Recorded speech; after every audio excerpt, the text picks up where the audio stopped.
करते आहे.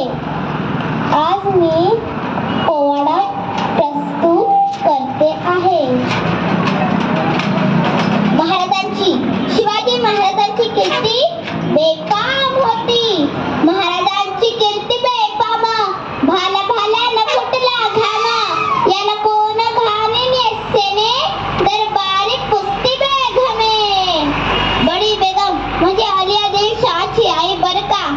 नजरेत त्या अंगार दरबार झाला गबगार.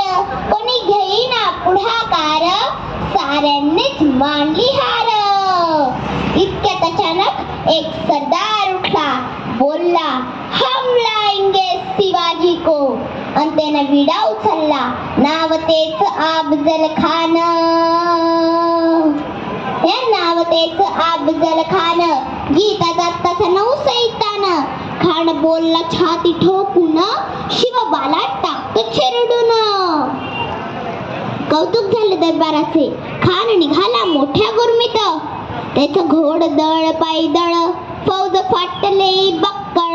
अंगी 10 हत्तींचं बळ पाहणारा कापी चळचळ.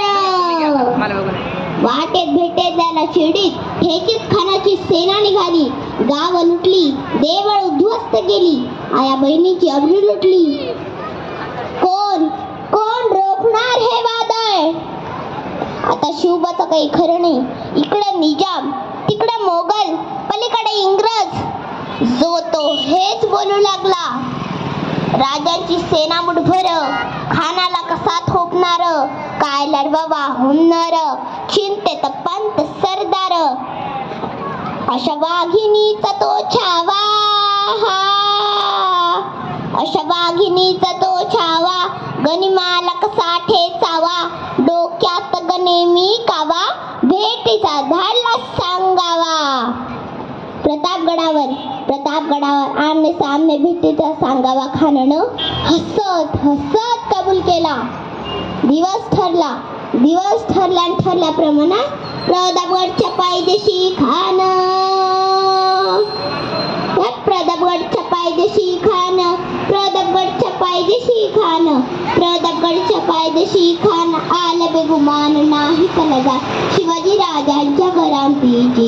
शिवाजी राजांच्या करामतीची. त्याची नाही जाणीव शक्तीची. त्याची नाही जाणीव शक्तीची. करील काही कल्पना युक्ती जी हजी जी करील काही कल्पना